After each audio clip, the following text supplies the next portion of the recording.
What happens when an ordinary trip to the grocery store turns into a life-changing moment? Watch as a decorated officer is wrongfully accused and harassed only to turn the tables in the face of injustice. This is a story that challenges everything we know about power, race, and accountability. Stay tuned and don't forget to hit subscribe for more powerful stories like this. The sharp crash of a shelf tipping over tore through the stillness of Fresh Choice, sending shockwaves that rattled the air. Glass shattered in a brilliant explosion, metal clattered loudly, and a ripple of startled gasps echoed through the aisles. A woman screamed, her voice shrill, piercing the thickening tension. Customers instinctively turned toward the chaos near the checkout lanes, where a man in civilian clothes stood with his hand firmly gripping his holstered weapon. His presence was authoritative, but also unsettling. "Hey, step aside." "Police business," barked Officer Mark Evans, his voice thick with aggression. His eyes drilled into the man in front of him, as if he were already guilty of something. His posture was rigid, his body coiled in anticipation. The power trip was clear, but the target of his scrutiny remained calm, perhaps too calm. General Michael Grant, a distinguished Army officer and recipient of multiple awards for his service, had just finished his grocery shopping. As he pushed his cart toward the checkout, his movements were measured, deliberate. But as soon as his eyes met Evans's, something shifted in the air. He froze. That chilling look, that aggression, instantly told him this was no random interaction. This was something more. Evans took a step closer, his hand still hovering near his weapon, eyes narrowing with distrust. "Hey, you, what are you doing here?" His voice was sharp, accusing. The words felt heavy, loaded with an unspoken assumption that Grant's very presence was suspicious. Grant, unfazed, stood tall. His face remained impassive, controlled. An officer of decades, he had seen this look before. He let the tension stretch for a moment, and then, without a flicker of hesitation, responded, "Buying groceries, same as everyone else." But that response, simple and grounded in reality, only seemed to fuel Evans's rising hostility. The officer's posture tightened further, his fingers tapping the grip of his gun, a subtle but unmistakable threat hanging in the air. Something was off. Something was wrong. And Grant knew without a doubt that this wasn't just about groceries. It never was. Evans scoffed, the sound laced with suspicion and disdain. "Are you sure you're not trying to sneak something out?" His fingers tapped relentlessly against the grip of his gun, a nervous tick that betrayed his attempt at control. His eyes never left Grant's face, but it wasn't just about following procedure anymore. There was something deeper, something personal. The air in the store grew thick, as if the very walls were closing in. The supermarket had gone completely silent. The hum of the refrigerators and the low chatter of other customers faded into nothingness. Shoppers turned, drawn by the tension, unsure whether to intervene or to simply watch. A mother instinctively pulled her child closer to her, shielding the young one from the drama unfolding. The cashier, once moving quickly and efficiently, paused, her hand trembling slightly as she stared at the scene. Some customers, with phones already in hand, began recording, eager to capture what they assumed was another viral moment in a world desensitized to injustice. Grant, however, remained unshaken. He let out a slow breath, measured and deliberate, as though to remind himself that he was in control of this moment. "I pay for everything," he said, his voice calm but firm, a quiet affirmation of his integrity. "My receipt is right here," he added, pulling it from his pocket and holding it up for the officer to see. But Evans's smirk deepened, and his eyes darkened with suspicion. "We'll see about that," he muttered under his breath, stepping even closer. His hand now hovered over his gun, a barely concealed threat. "Step aside, hands where I can see him." The words came out sharp and commanding, but his voice trembled with something else, fear masked by aggression. In that moment, Grant could feel the injustice mounting. It wasn't just about the receipt. It wasn't about the groceries. It was about something deeper, a racial prejudice that didn't care about facts, a bias that refused to see Grant as a man with a history, with honor, with service. It saw him only as a target, someone who didn't belong in a store like everyone else. The line between who was suspect and who was safe was drawn long before this confrontation started. But Grant wasn't about to back down. Not now, not ever. The atmosphere thickened with an unbearable tension, heavy with the weight of unspoken judgment. A bead of sweat slid down the cashier's forehead, the fear creeping in as she looked helplessly from the officer to Grant. She knew what was coming, and so did everyone else in the store. The silence in the air seemed to press down on them all. The security guard near the door hesitated, unsure whether to step in or not.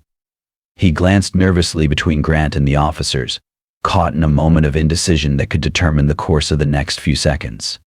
Then, Evans made his move. His hand shot out, grabbing the gun at his side, the cold metal a stark reminder of his power. He didn't care about the truth, or the store, or even the customers around him. All he cared about was control. His voice came out low and menacing, the threat clear. "Don't make me ask twice." Grant's pulse quickened, not with fear but with a familiar simmering anger. He had faced much worse in his lifetime, battles fought on foreign soil, pressures in the corridors of power, but this was different. This was personal. His instinct screamed that the situation was spiraling out of control. One wrong move and everything could go south in seconds. But he refused to give in to fear. He refused to become just another statistic. "Officer, I don't want any trouble." "You're making a mistake," Grant said, his voice steady but firm. He could feel his blood pressure rise, but he maintained his composure. He knew the cost of losing control. "That's for me to decide," Evans shot back, his words laced with authority. "Turn around now." The command hung in the air, like a ticking time bomb ready to explode. Grant's mind raced. This wasn't just about him anymore. It was about something bigger, an unjust system that saw him, a decorated general, as a threat simply because of the color of his skin. It was the quiet, insidious racism that often went unspoken but was felt deeply. And Grant knew that if he didn't stand his ground now, it would send a message that no one, regardless of who they were, could escape it. Grant's jaw tightened, his patience thinning with every passing second. The young boy nearby clung to his mother's arm, his wide, terrified eyes locked on the scene unfolding before him.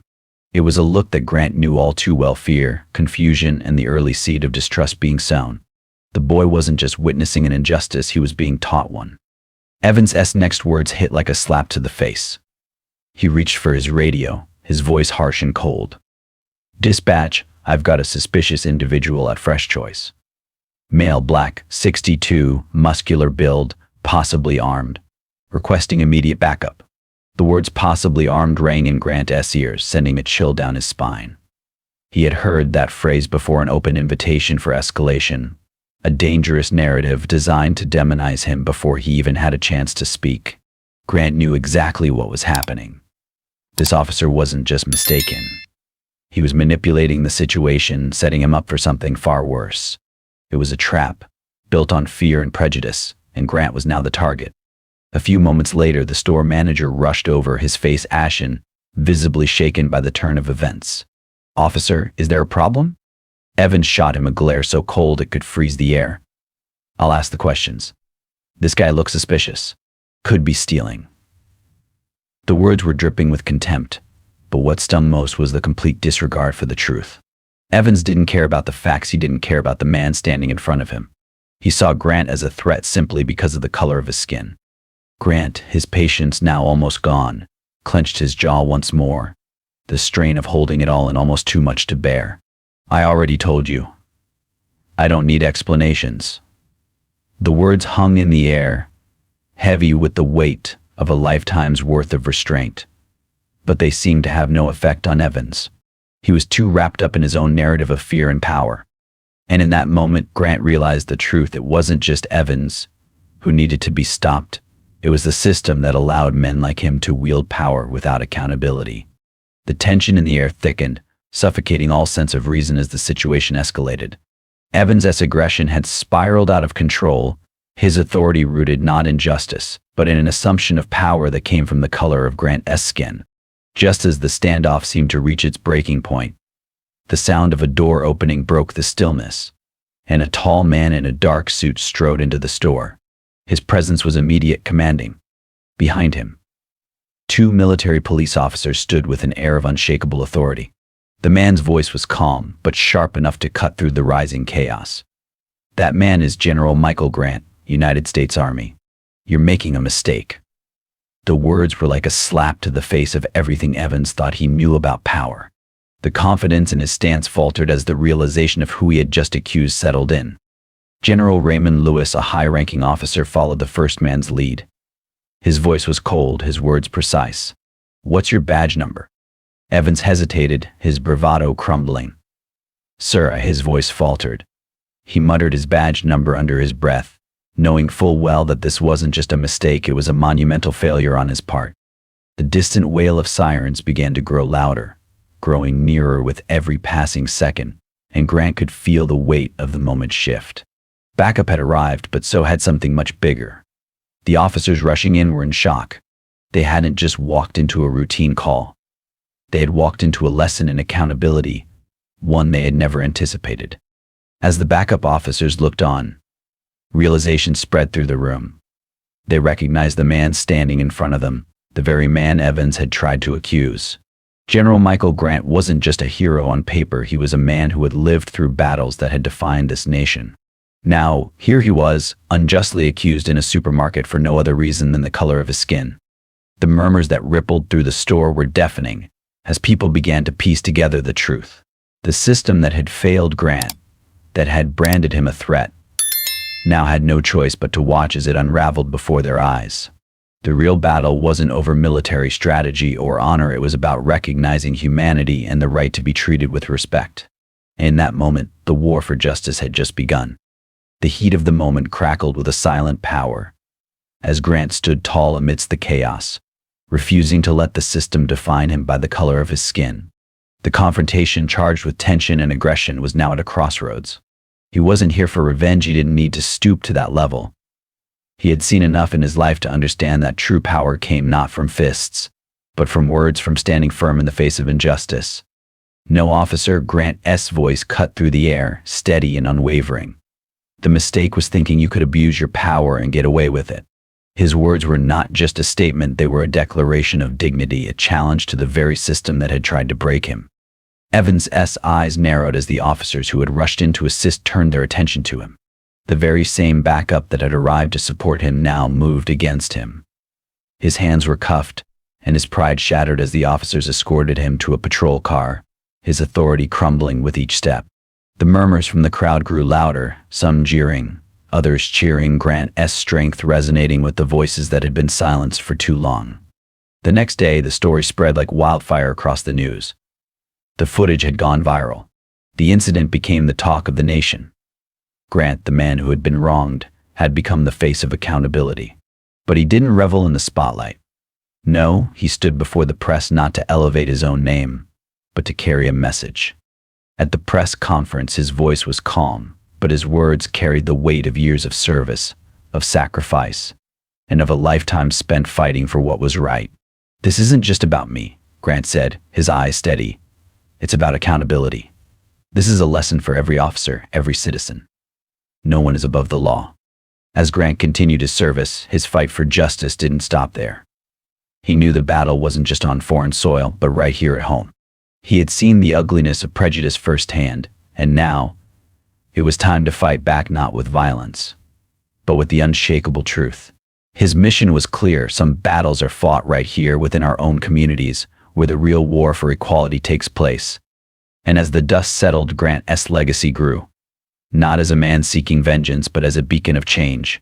In a world where justice often faltered, he showed that it was possible to rise above, to fight for what's right, and to make the change that was long overdue. A week had passed since the confrontation at Fresh Choice, but the echoes of that moment still reverberated across the country. The footage of Officer Mark Evans's wrongful detainment of General Michael Grant had gone viral, sparking heated debates, protests, and a widespread call for reform in law enforcement. People had rallied behind Grant, not just for his military service, but for his resilience and dignity in the face of blatant discrimination. Grant's name had become a symbol not just of military honor, but of the systemic issues plaguing society. His steady presence in the face of adversity inspired a growing movement for justice and accountability. But it also brought unwanted attention. The media continued to hound him, seeking interviews, sound bites, and updates on his next steps. But Grant, as always, remained calm and resolute, unwilling to let the noise drown out the real message. Inside the police department, however, the atmosphere was different. The officers involved in the incident were still under review, but their careers hung in the balance. Officer Evans, once confident in his authority, now sat in silence as he awaited the consequences of his actions. The weight of his mistake had become a constant presence in his life. The department had placed him on administrative leave, pending the results of an internal investigation. Behind closed doors, the chief of police had convened multiple meetings with internal affairs, seeking to determine how such an incident could have occurred and what steps needed to be taken to ensure it never happened again. There was talk of retraining programs, mandatory sensitivity courses, and even reevaluating the department's hiring practices. But for many, it was clear that change wasn't just about policies, it was about the attitudes that had permeated the force for so long. Meanwhile, in the community, people continued to speak out. Protests continued to be held outside police stations, demanding justice and reform. But there was something different now. The protests had shifted from anger to determination, from frustration to a collective resolve to create change. People of all races and backgrounds had united under one common cause: justice for all, regardless of the color of their skin. General Grant, though still processing the aftermath of that fateful day, knew one thing for sure: this was just the beginning. He had already committed to working with local lawmakers, activists, and leaders to push for tangible changes in the law enforcement system. The fight for equality, he realized, was not just about one isolated incident. It was about dismantling the structures that allowed such injustices to thrive in the first place. And as he stood before his mirror that morning, his reflection no longer just reminded him of the man he was in uniform, but of the man he was becoming, a leader in the fight for justice, for dignity, and for equality. This story teaches us about forgiveness, perseverance, and courage when facing past mistakes. Instead of choosing revenge, the protagonist chose the path of rebuilding from within, confronting an unjust system with calm and intellect. This brings a profound lesson about justice. Can we find forgiveness and a chance for those who have made mistakes, while still holding on to the principles of fairness and responsibility? When faced with the wrongdoings of others, shouldn't we open our hearts and give them a chance to make amends? This story is not just about one individual, but about a society that needs to acknowledge the truth, face it, and work towards change. We all have a role in creating this change. Each person, community, and organization needs to ask themselves, what have we done to contribute to this injustice? The final question we must confront is, what will we do with the recognition he has brought? Can we turn it into real action? If we don't act today, then who will? If not now, when? Note: this story is entirely fictional and created for the purpose of raising awareness. It highlights issues of responsibility, justice, and the importance of treating everyone with respect and dignity. We firmly oppose violence, prejudice, and injustice in all forms. Viewer discretion is advised.